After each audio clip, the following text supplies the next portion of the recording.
उसमें हुआ था मेरा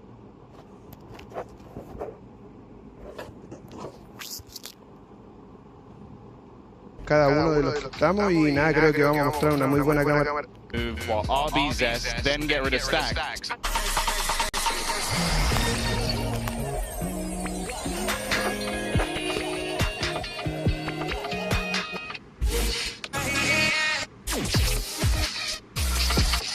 This is close to get. That's so impressive for Fnatic. Yeah. They must have some really dedicated. Very happy. Five for That roster, so for his face, like, he has all the iconic sort of moments with that guy. It's him. But they've stepped up. I think that's the thing. Like Marco taking the leadership has been impressive. But I also think Out of Korea. These players to do things. a lot of the older, more experienced FPS players. Like you're talking about the experienced ones now for the team. It's now the vets of DRX, the 22-year-old vet, if you will. It's Mako. What do you have to say over there? Mako, 안녕하세요. Very fun. You know when they're trying to destroy the Death Star, you have the little computer that's helping you out. That's Buzz. He's the computer. Kesnet, he does it all feeling. He's the guy who just comes into the server and you're looking at him and he's going, okay, I'm going to make a move, I'm going to make a play, and he is the central part of this crew roster. GB's so happy. Oh, I know. If it was wrestling, he'd be even more happy. No, listen, I love me some Star Wars references, okay? Don't get it twisted. But yeah, I mean, this is going to be a fun contest between these two guys because really I think, like, you know, Buzz, always exciting, always dynamic, and the same thing can be said for Kesnet. I think these two teams, in the way that their star player kind of defines them, have a pretty similar style. When you watch the attack side, both these teams are really contact heavy. They have a lot of rounds where they're playing 4-1, where they're contacting up, and then once they get that... So, they've been here. They've always been trying to reach the heights of that 2021 roster that made it. But this is a very different team. Kesnet is now really rough in stage 2. They lost all but one match at the very end, barely made it to playoffs, but stepped up big time in playoffs to make it to another chance. That's the thing, it's the crew way. Yeah. It's when they need it most. Think about last year, what was it, 0-9 to make an LCQ run, but then they removed the LCQ. Run and then swiftly went out. 0-2 is without moment's notice, but for now they'll send it back. Dice que no hace Permanent. But now it's individual level, but you can see the idea is there. Like crazy. That means with an almost 90% chance the highest percentage of any. That's the role he's trying to fill. And the experiment last year was a failure, right? Like the coaching staff, I think it was clear, didn't trust him to play with these global events. He was competing some regionally, but they sub him back out when they came into these globals. And I think that really put a lot of people off of this player, didn't think he could make it, thought there was something behind that. But now as a full-time member of this roster, playing on the Day Initiator, I think he has kind of reinvented his image in a really similar way to what he has done. Yeah, I mean, he really just needed a little bit more time in the oven, really, when you think about it, because, like, you know, honestly, he started off, it was a little rocky, but, you know, you give him that time, more time playing on this stage, get a little bit more comfortable, and all the results now speak for themselves. But he still never proved himself at a global event, and it wasn't the perfect performance in Pacific. He wasn't the superstar that was promised just yet. But the question is who he needs to be for DRX to find that success internationally again, and that's what we're going to get answered at Champions. Yeah, I think that's a lot of what we're talking about with, I think, both of these teams in general. Is this going to be a proving ground for one of these teams to go on, make a run, maybe do some damage, or is this going to be not ready yet? Yeah, very true. Well, let's go ahead and, of course, talk about some of the players that are continuing to, you know, contribute to these lineups in such an effective manner, whether it's, you know, taking new roles, both as a player in-game or even out-of-game. And a good example of that is Mako, who we were talking before, stepped up in that leadership role for this team, right? He's being that guy who's going to be the voice of the server to guide the troops to victory. Question is he going to be able to do it as good as what we've seen Stacks do at the global level, you know, in years prior? Well, it's also, does it affect his individual game? I think that's a lot of it, because this is a man that I think you go back a year or two, you're talking about the best controller, maybe in the whole world. I think in 2022 and 2023, that was the conversation. So you're now kind of looking at it like, okay, maybe the stats don't quite align in the same vein. He can still have those games, but it's can he put the rest of the players into the same positions? And you've got Bane and Flashback who can definitely fill that void in terms of the individual kills. Yeah, but it does feel like, as it stands right now, Mimi, that it's working. It's going okay. Yeah, I think the calling is good when you watch them. DRX still plays a lot of set stuff where they kind of follow up the idea they had at the beginning of the round. They're not super like slow, like they are a slow team, but they're not like a super mid-round heavy team all the time. But when they do lean into that, I think it's been solid. But that is a direct comparison between these rosters where they both have had issues figuring out the leadership, figuring out the IGL. In the middle of this season, the leadership got changed up for crew. Melville slotting back into that role. It's the same thing with DRX. Both these rosters are trying to find the right leader, the right direction to recapture that success that the organization had earlier in Valorant. Kind of wild. You would think like we would have scripted it. Like, similarly, you know, like the stories of both of these teams, right? It's quite fascinating. Of course, this is truly going to be anyone's game here. We'll see how this breaks down, but it's time for the results of our MasterCard fan poll. Earlier, we asked you which region is going to go 2-0. The results are in, and y'all said Pacific, and I don't disagree with that. I would say both. Yeah, I would say both as well. Like, that means that quite a lot of people aren't sure if they think that Fnatic will be Billy. I think that means a lot of people didn't understand the question. I think that was you. You put that I'm the FPX Yeah, remember, if you did not like the Fnatic, I'm going to go back and clip it. Tweet at Tom Biz. We already got a few. I think it's my birthday. He also has Riot Gun Buddies. Yeah, I do. That's true. We're doing predictions for the town, and that's right, baby. The lone crew standout. Okay, that's good, because you've uncursed the rest of us. Bring me to the copium. Yeah, well, okay. Honestly, it kind of goes with what we were saying before, right? Two similar teams, the way we approach the game.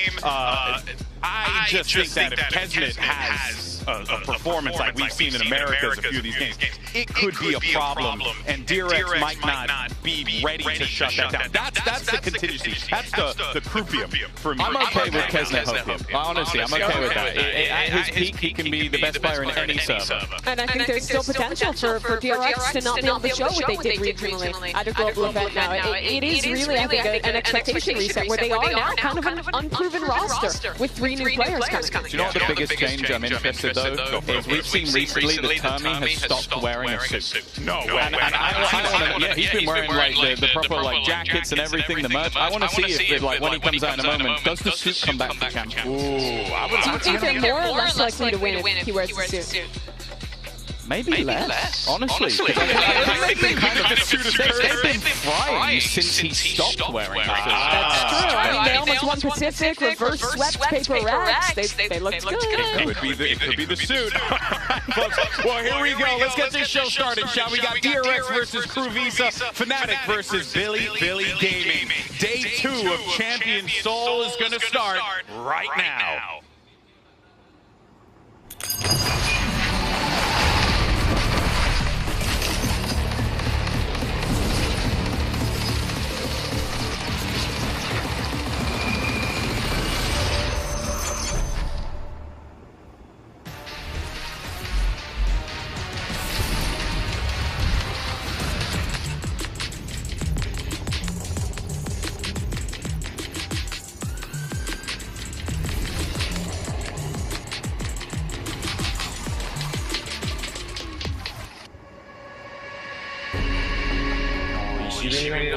베를린 지역이었어. 이스탄불 지역이었어. 로스앤젤레스 지역이었어. 하지만 꽤 좋은 성적들은 다 먹고도 항상 아쉽게 졌었는데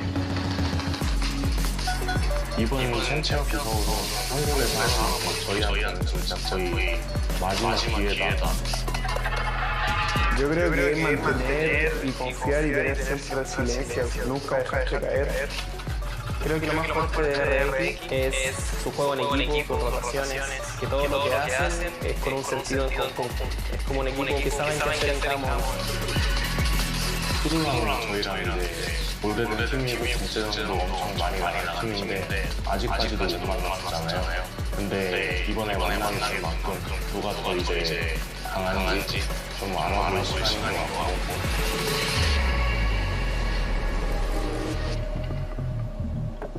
我觉得对于我个人的目标而言，我可能不会太去看重那种，比如说这一次打了多第几名这样。我更看重的是我们整个团队的就是表现吧。For me, the worst one was through losing champs. We had a really great year last year, like we won 2 events in a row, something we have ever done, we all want to win champs. 我觉得 Fnatic 是一支，相对于其他球队来说，可能基于选手跟能力都要更加出色的。BLG, it was a bit funny that we got them because of course last year the upside they made on the team that everybody thought they would like go really far, you cannot underestimate them. 因为前面你已经提到这了，然后我已经幻想着我站在椅子上，站在那个桌子上，跟着台下的观众互动，让他们喊 BLG。And here we go. Crew versus DRX. Two teams with very, very similar paths. And you're right, Tom. Termy's not wearing the suit. Uh-oh. You want to change your prediction? It's not too late. It's not too late. I'm still committed. Both these teams had such similar trajectories, having huge success for the organization early in Valorant, both making every single chance. But now here it's a chance to kind of set things anew with these completely fresh rosters. And now it's interesting. Crew gonna leave their permaban open in the pool. There was like interest. I will say Crew are playing a dangerous game. You've left your permaban in, you've picked Haven, which historically and recently has been an incredible map. So you're kind of, I think the closest map is actually the one that was chosen by DRX. I will say I really like the Haven for Crew when they played it regionally in America. They're one of the teams picking up the breach neon stuff, and I was impressed with how good Kesnet was on that neon. I've always thought about him as kind of a one-trick jet raise player, but his movement was good.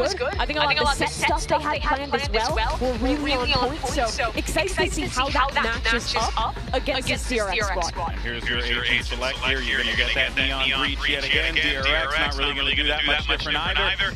You'll see Buzz right back on that jet. Both these teams, you know, classic Valorant squads, and I think we're going to get some classic Haven. They're both playing a Breach Silva comp. There's going to be a lot of early fighting for areas like a lobby. Both are going to lean really heavy, I think, into these set retake ideas that are so powerful with that initiator combination. Also, DRX as of recent have had some incredible attack sides. For them starting out, I think versus Gen G they had a 10-2 attack versus Gen G the last time they played. So watch out for that one. The Crew, as you said, they're going to almost have to lean into the retake, but I don't think they'll beat the set strat. We're going to have to see how these rookie players perform on that stage. 3 new members for DRX. It's their home here in this RTM, but it's a new team, it's a new style they're playing against, and it's new pressures. Oh, this is going to be exciting, so let's go ahead and send it over to your casters. 2 guys that surely have perfect pickups because they're so smart. Isn't that right, Red Sideshow? No, I mean, mine has been... Oh, yours is ruined too much send-off, I think. It's only been 1 day. It's only been 1 day, yeah. I mean, okay, would you expect anything less? I don't think so. No, I don't think so. We got DRX Crew here as our opening match of the day 2 of Jams for 2024. And these are 2 storied orgs as well. The Dust has been going into it. These are 2 teams that have never missed the Jams before. And they didn't want to start this year, here and now. But despite that fact, Josh, they've never actually played each other. How wild is that? Yeah, I was very surprised to learn that the Crew and DRX hadn't clashed across all of the, not just champs, but Masters events that they've been to as well. So we start here on Haven, and this pistol round to begin looks explosive. We've got 9 out of 10 players looking to control a tiny piece of square footage. Yeah, classic A lobby fight about to be occurring. to cage the feign like there's only one player crossing here for DRX, but he slowed it down still. And Crew now going to offload that util, but the stun's going to be connecting. Case gets forced and pushed back and away, melted with the blind. Good connection, Dart trying to again repel and push the ward away, and in this carnage, it is DRX that are just leaving Flashback alone. 1v2. Spike dropped down at his back, and he's trying to catch a timing of his own. I like the reclear from Shy and Melzer, but now they've split up, and that's where the danger comes through. Does Shy have eyes on the spike? I think he must do, just based on the mini-map. Flashback, wrapping all the way around here. Just doesn't need all spotting on one player. He knows exactly where Shy is for the 1v1. But Crew coming up on top. That's a pistol round, granted and earned. And that's immediately going to what Tom was talking about on the desk. Are you going to be able to stop DRX from taking map control, getting into their executes? He was talking about the fact that there were 10 attack side rounds for DRX against Gen G. Against Gen G! But to me, when I was watching the game, a lot of that was based on anti-stratting the Viper comp and the way that Gen G play this map. It's not just that DRX are amazing on attack side. Here, Crew stacks 4 players out. You can't do that every single time.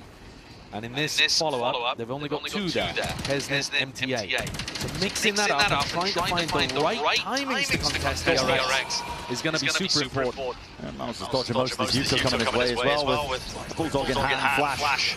Paranoid supplement, smoked it. He's cut up the side as well, by a bit of time, kill trips as well, helping him out. There's that plan online for DRX, so pocket change earns a little bit of extra money, but overall Crew keeping it nice and healthy for the bonus. Looking lovely.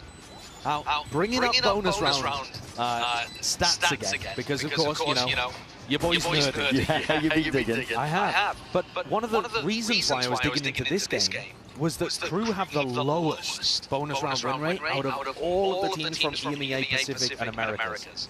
Which is kind of wild. That is weird, yeah. And so even with them winning here, they're coming into the next round with 3 Guardians, a pistol. They've got no Vandals, no Phantoms. The way that they manage their economy, so different to the teams that are actually competent in the bonuses. So they've got to hit some crazy shots here, otherwise it's just about doing a little bit of damage to the economy. Seeing it again, early fault line setting up. To be used to get Kesnet onto that line. With Dart to worry about. Oh, he's missed it. 2 shots rattled away, but not able to claim it, so he is postured off and away. DRX, going for a quick pivot. Maybe sounds as well, trying to take this one out through Garage with a dash already active onto Buzz. He's going to be trying to get that first fight and engagement whilst he's into the back of the site. There's no one to meet him. Crew happy to give this one up. Slight pixel angle, flashback still committed! And still holding it down. No one able to cross back up into Garage, and at this point, round is basically wrapped up. Only 2 left to stand with MTA and Heat. Not much they can really do. I don't think there was any chance there for the Crew players coming back through Garage. Even if they had rifles in hand, just far too snappy on the aim. Heat and MTA, they want to try to do a bit of damage, and that's a great opening shot. Yeah. Need a bit more though already. The flank is occurring, flashback. Spots it out, damage done to the remaining 2, so no bonus round, no. Increasing the what is it, like a statistical anomaly, I suppose, sitting at the bottom in terms of converting them. Yeah, again, if you were just winning it like a rifle round, 50% would be what you expect. Crew are sat at 24%, so they win less than half of what you would expect if the economy was even. So they really can't convert these bonuses. And you can kind of see why when they bring 3 Guardians into the round, but I don't think they were quite expecting to get mauled like that in Garage too. Crew going for a bit of a hard read though, heading into round 4. 3 players set up on B.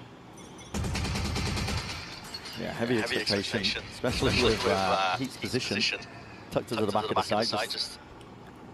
He's able to use that fault line in case they do commit into the B side. So you see a smoke and a recon over towards A lobby, but there's no paranoia, there's no stun. You're pretty confident the Crew are not fighting super aggro, and here the cam tells you with decent confidence, nobody there.